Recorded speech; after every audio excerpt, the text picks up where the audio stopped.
Hello again, it's Noob, and today we have a very cool lock. I've had this in my collection for a while now, but before I had it, I'd wanted one for quite some time. I just absolutely love this lock. I really do. I don't think it's made particularly well, but that's not the charm of it.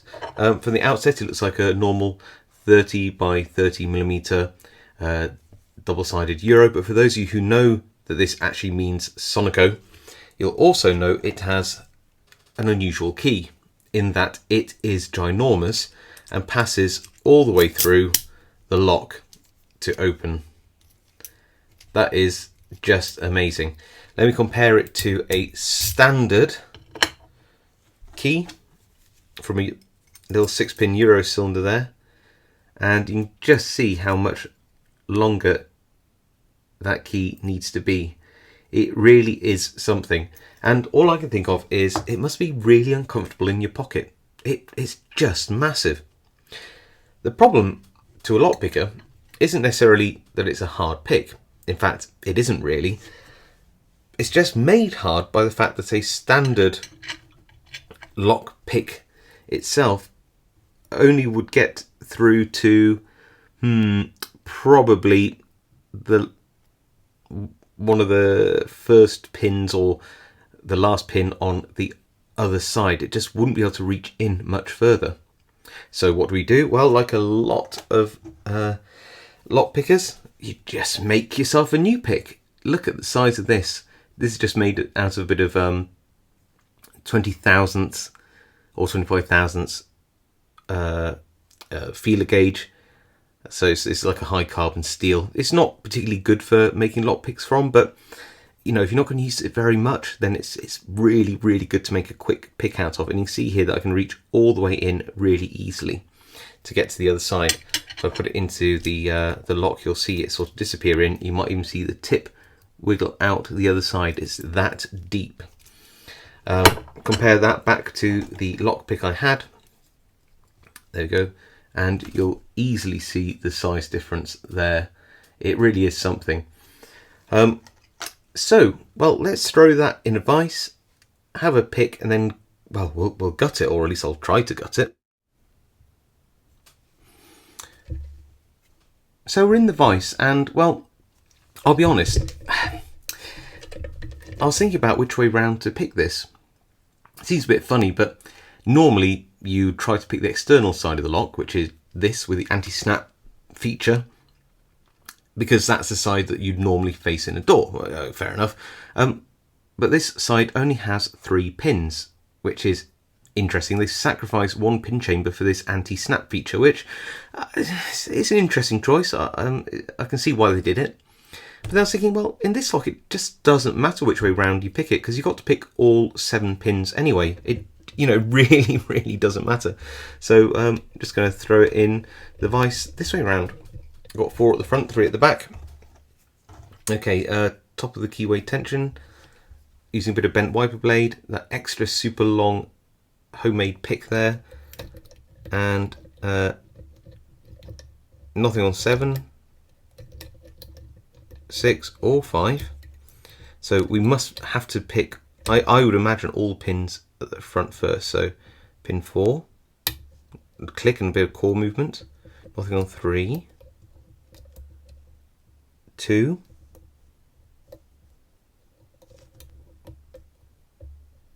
I think I've got that.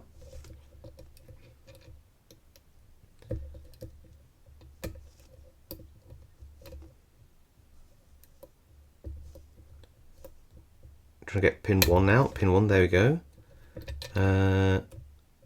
So 4, 3, 2. Oh, into, I just hit 2. I wonder if some of these are tapered or just really badly made, because they feel like they're hanging up. Pin 1 now needs to be set, and did you see that? The core moved, well, the front core moved, the cam shifted over. Feels like this bit is completely set, which must mean we only have 3 pins at the back to pick. So we're going to take full advantage of this super long pick and just wiggle it all the way through the center of that cam, all the way to the back, and let's see where we have. So already I can feel let's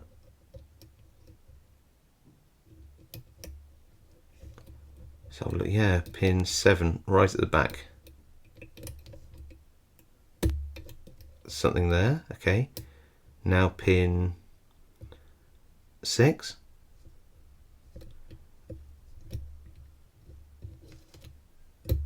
I think we got 6.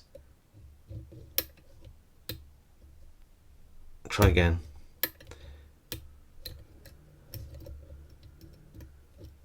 So that's 7. 6 very feels like it keeps oversetting, but I'm going to keep at it. I think that sounds more positive, doesn't it? Okay. So 7, 6, and 5. Get on to 5. Come on.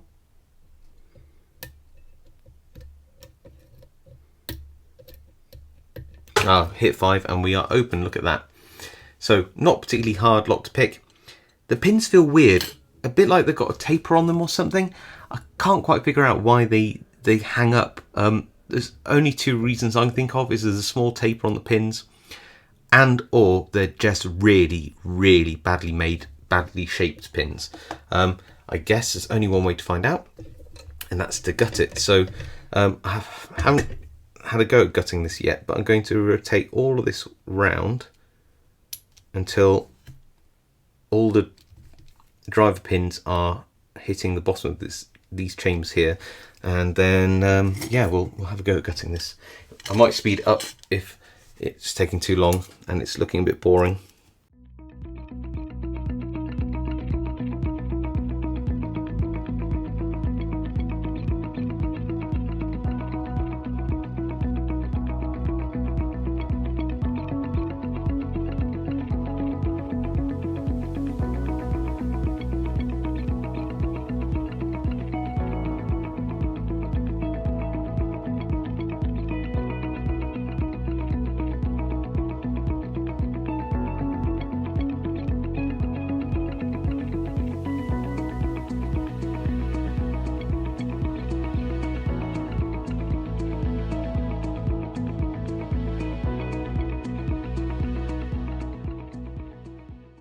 Okay, so nothing particularly remarkable inside. All standard key pins here. Not particularly well made ones. I'll show you what I mean, which would explain why there's something a bit rubbish about picking this. And well, also you notice, look, we've got key pins inverted here. I really don't know why. I guess it's to somehow save some money if you have some spare key pins instead of driver pins. I really don't know, but there's one here and one there, and they were inverted in the lock, and they act like normal driver pins. There's no reason not to use them. It's just, well, it's a bit odd. Let me grab a couple of these key pins and the one which is acting like a driver pin, and let's just have a look at those a bit closer. And you'll see that the tops of these pins are not even. They're not. That's almost like they haven't been filed or finished. They've almost like they've been sawed or something. And I think that unevenness means it can hang up at the shear line, and sometimes just hang in there. Same at the bottom of this pin here. It looks like it's got a little like step on it, but I think that's just because it's just been badly manufactured. But again, I've found this in a lot of really poor locks. Sometimes they're made so badly that the pins actually act like a weird type of security pin. They just hang up in the lock and make it a little sort of gritty, or the whole thing hangs. It's very odd. So clearly not a particularly well made lock, but still a super fun lock, and so awesome to have in the collection. I absolutely love it. Have you ever picked one of these? Do you have one in your collection? Are your pins badly made as well? Let me know in the comments, and I'll see you all next time.